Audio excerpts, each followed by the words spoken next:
ำหรับ SLC 300 AMG Dynamics ตัวนี้เนี่ยราคาเริ่มต้นมาตรฐานอยู่ที่ 4,90,000 บาท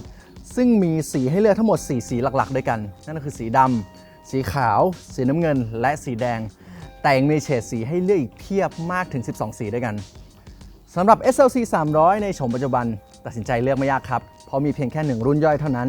นั่นคือรุ่น SLC 300 AMG Dynamics หรือรุ่นนี้นั่นเองเว้นซะแต่ว่าคุณจะขยับขึ้นไปเป็นรุ่นที่พิเศษกว่านั่นก็คือรุ่น SLC 43 AMG ซึ่งจะเป็น AMG แท้ๆแต่เราบอกว่าคันนั้นเนี่ยเราจะเก็บไว้สำหรับวิดีโอในอนาคตของเราครับ SLC เป็นซีรีส์สปอร์ตที่มาแทนที่ SLK รุ่นที่คนไทยเราคุ้นเคยเป็นอย่างดีซึ่งพอเรามองภาพรวมแล้วเนี่ย SLC มันก็คือการพัฒนาสายพันธุ์มาจาก SLK ตัวก่อนนั่นเองตามฉบับสไตล์รถสปอร์ตสูตรดั้งเดิมไม่ว่าจะเป็นตัวถังน้ำหนักเบาเครื่องยนต์วางหน้าหลังคาเปิดปิดขับเคลื่อนด้วย2ล้อหลังซึ่งเครื่องยนต์ของ SLC 300 คันนี้เนี่ยมาเป็นเครื่อง 2,000 เทอร์โบให้พละกำลังถึง241แรงม้าแต่ต้องบอกว่าตัวเลขแรงม้าเนี่ยไม่สำคัญครับ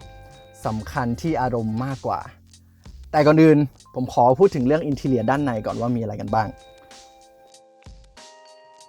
อินทีเรียของ SLC จะเป็นอินทีเรียที่ผู้ใช้ Benz คุ้นเคยกันเป็นอย่างดีแต่จะมีการพัฒนาระบบของ Infotainment System ให้มีความทันสมัยมากขึ้นเพื่อรองรับกับสมาร์ทโฟนรุ่นใหม่ๆและยังมีการพัฒนาของอินทีเรียที่จะมีการปรับเสริมเติมแต่งเพิ่มขึ้นรวมถึง Ambient Lighting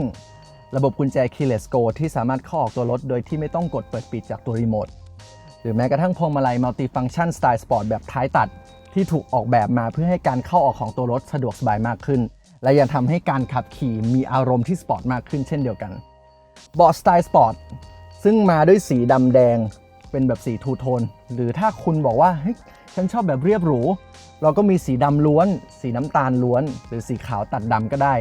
ซึ่งเบาะจะหุ้มด้วยหนังแนปป้าซึ่งเป็นหนังตัวท็อปจาก Mercedes-Benz จะให้ความรู้สึกสัมผัสที่นุ่มละมุนเอามากๆครับหลังจากที่เราได้ดูกันไปแล้วทั้งภายนอกและภายในของเจ้า SLC Roadster คันนี้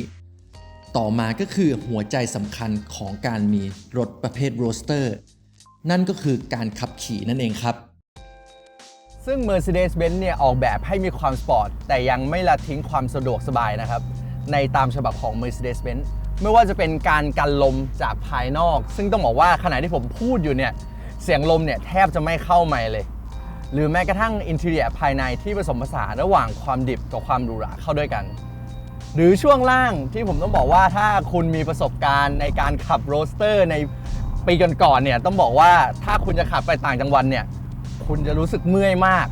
แต่คันนี้เนี่ยต้องบอกเลยว่าไม่รู้สึกเลยสบายมากๆครับซึ่งสำหรับตัวถังของคันนี้เนี่ยมีน้ำหนักอยู่ประมาณ 1,400 กิโลกรัมซึ่งถ้าเทียบกับรถในเซกเมนต์เดียวกันเนี่ยอาจจะมีน้ำหนักที่ค่อนข้างหนักนิดนึงแต่สิ่งที่เราแลกมาเนี่ยก็คือหลังคาที่เป็นหลังคาแข็งซึ่งเวลาเราขับขี่เนี่ยความรู้สึกของหลังคาแข็งจะให้ความรู้สึกที่มั่นใจมั่นคงมากกว่าที่เป็นหลังคาผ้าส่วนการขับขี่ Mercedes-Benz ออกแบบให้รถคันนี้มีการขับขี่ที่รู้สึกสปอร์ตแบบผู้ดีมากกว่าที่จะเป็นสปอร์ตแบบดิบๆนั่นเองครับซึ่งถ้าคุณเคยขับรถใหญ่หรือว่ารถ SUV เนี่ยคุณจะรู้สึกได้เลยว่าเวลาเข้าโค้งเนี่ยมันจะให้ความรู้สึกที่หน่วง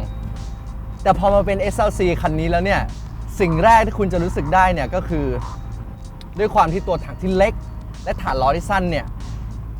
การเข้าโค้งเนี่ยจะให้ความรู้สึกที่แม่นยำและฉับไวเอามากๆซึ่งผมเชื่อได้เลยว่า SLC คันนี้เนี่ยจะสปอยคุณและคุณจะไม่อยากกลับไปขับรถใหญ่อีกเลยสำหรับรถเปิดประทุนเนี่ย 99% ถ้าคุณขับในเมืองหรือว่าในกทมคุณแทบจะไม่มีโอกาสได้ใช้มันหรอกแต่ 1% ที่เหลือเวลาเราไปเที่ยวกับแฟนเงี้ยเวลาคุณจะไปต่างจังหวัดเที่ยวเขาใหญ่หัวหินถ้าคุณได้นั่งกับแฟนรถเปิดประทุนนะผมบอกได้เลยว่ามันจะเป็นประสบการณ์ที่พิเศษเอามากเลยสำหรับหลายคนที่สงสัยนะครับว่ารถสปอร์ตเปิดประทุนเนี่ยหลังคามันถูกจัดเก็บไว้ตรงไหนเดี๋ยวผมโชว์ดูครับ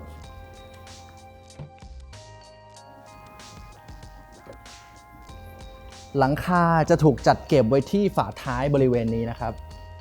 คราวนี้เนี่ยพื้นที่ในการจัดเก็บก็เหมือนกับรถสปอร์ตไซส์เล็กทั่วไป แต่ถ้าคุณจะขับรถเปิดประทุนแล้วเดินทางไปด้วยอาจจะต้องมีการจัดเตรียมในเรื่องของสัมภาระนิดนึงเพราะอะไรเดี๋ยวผมทำให้ดู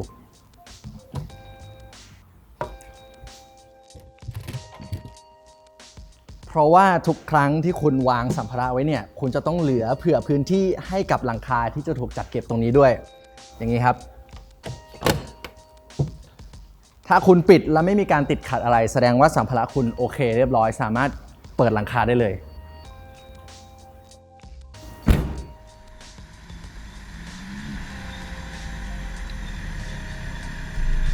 สำหรับโหมดการขับขี่ก็มีไม่ถึง5โหมดด้วยกันซึ่งโหมด Eco และโหมด Comfort จะให้ความรู้สึกขับที่สะดวกสบายแต่ถ้าคุณเข้าโหมด Sport Plus เมื่อไหร่แล้วก็เขาจะมีระบบเปิดปิดวาล์วถ้อยเสียซึ่งจะทำถ้อยเสียของคุณเนี่ยเสียงดุดันแล้วก็เร้าใจมากยิ่งขึ้นรวมไปถึงคันเร่งที่มีการตอบสนองได้อย่างรวดเร็ว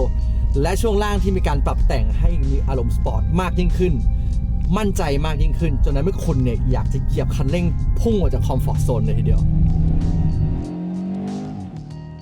สำหรับคนภายนอกอาจจะมองว่ารถ SLC เป็นเพียงแค่รถเบนซ์สปอร์ต2ประตูทั่วๆไปแต่สำหรับคนขับเมื่อคุณเปิดประทุนและเข้าสู่โหมด Sport Plus มันคือประสบการณ์ในการขับขี่และนั่นคือจุดเด่นของเจ้ารถคันนี้ซึ่งแน่นอนว่าคุณไม่ได้ซื้อรถ SLC เพราะมันเป็นเพียงแค่รถสปอร์ตแต่คุณซื้อ SLC เพราะว่าประสบการณ์ที่รถคันนี้จะมอบให้คุณ